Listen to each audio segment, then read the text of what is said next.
Good morning, everyone. This is Don Patterson with Tandem Wireless. Thank you for coming. I just wanted to go over a few things today on work orders. It's going to be a brief video. It's basically going to cover on how to close out a work order and a certain few things to look for before you do close it out. So basically, we're looking at an open work order that was volunteered to be the experiment. And it shows we have a schedule over here in July 19th. It was being done at 8 a.m. It was for Quantified Technology Corp. It's a Wendy's site survey data collection. So basically, the service description says that they wanted to perform a site survey. And you must have a smartphone and a good data connection, blah, blah, blah. You basically want to read through the service description. And it talks about how there's a survey that needs to be done online, and it'll show you in the details where that survey's at prior to arriving on site and stuff like that. So you keep reading down through here, and it gives you more information about how to obtain the survey when you're done and how to complete it, and what type of photos are required, and the different positions and the different items that they want pictures of. Gives you the confidential information, which is the web link for the survey after you're done. You have to do the survey. And that's basically going to ask you your name, which will marry up to this work order right here.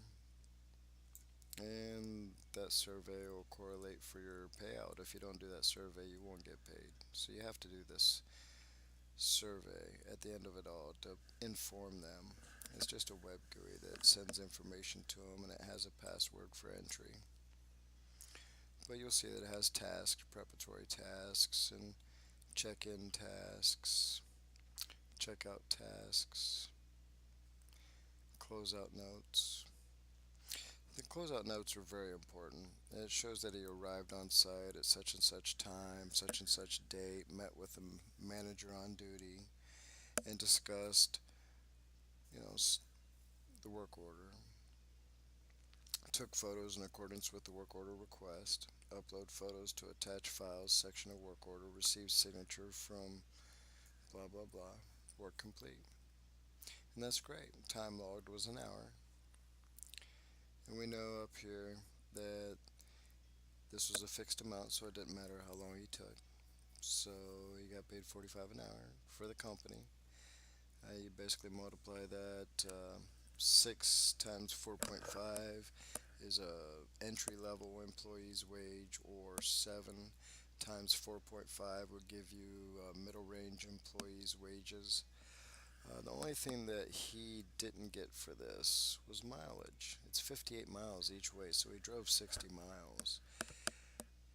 By all means, the dispatcher should have counteroffered for this work order for mileage, and he should have asked for 30 cents a mile, 120 miles.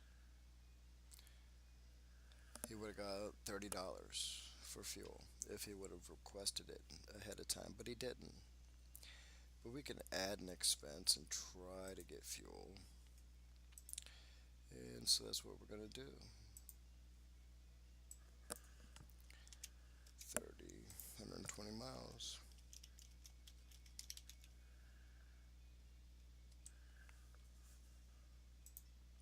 Save changes. And you'll see that the expenses show travel fuel for 100 miles. Oh, somebody already had it in there. Oops. Good job, Daniel. I believe that's who his dispatcher is. And so he had the fuel in there, but not for enough. I rounded up a little higher because this is inaccurate. Usually it's 3 to 5 more miles than that. Because this is as a crow flies. It could even be 15 miles more on long distance hauls. So now, this is what I wanted to point out. If this job said it was only supposed to take an hour, and he took 5 hours to do it, he would go here, request pay increase. This is something everybody fails to do, and everybody needs to do it. But you go to pay increase, type in a reason why, and all you do is you type in actual hours worked. put in hourly,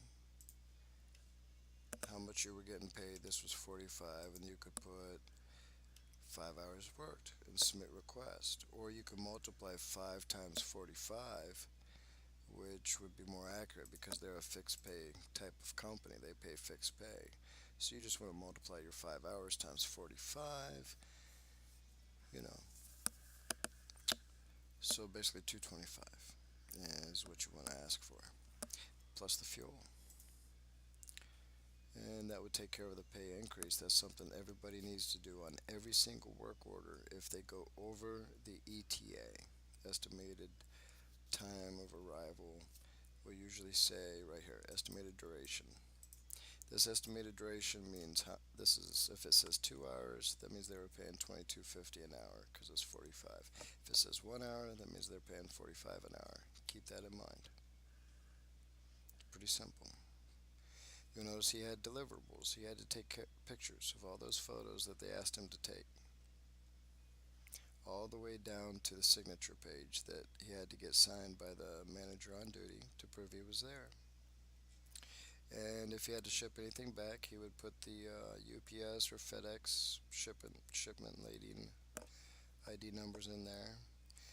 This is if he gets a signature on the platform. I ask everybody to get a signature on the platform from the manager on duty on your Field Nation app on your phone just to back me up. That's my signature for my company. The signature on the signature page is for our customer. So please get both places signed. That's another thing I wanted to point out. And then you can have an expense rate sheet, which they don't have. But basically, if there was expenses available, they would list what they would reimburse you for Cat 5 cable, different things like that, for a different type of job, of course.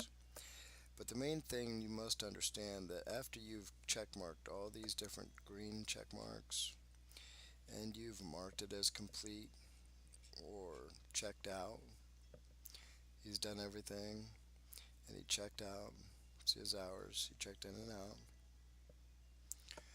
The one thing that they failed to do or need to do, I must say, and the reason why they didn't is so I could show you this, is mark it complete. Or check back in if you have another day to go. Like if it's, the work orders, you got to go more often, several days in a row. You can check in multiple times. Just always request additional pay for all those hours. And that pretty much sums it up about how we handle things here. Now, we always want to rate the buyer. You can go here. You give them 5 stars, always. We always give them 5 stars, even if they were mean. It's okay. They're the customer. They're allowed to be. They're paying the bill. They're allowed to be however they want. And we always give them 5 stars and kill them with kindness. That way we get more work. That's the only way to do it and be successful. So, I hope this helps everyone. Um, have a great week. Don't work too hard and have fun doing it. If you have any questions, reach out to me or one of your dispatchers. Take care.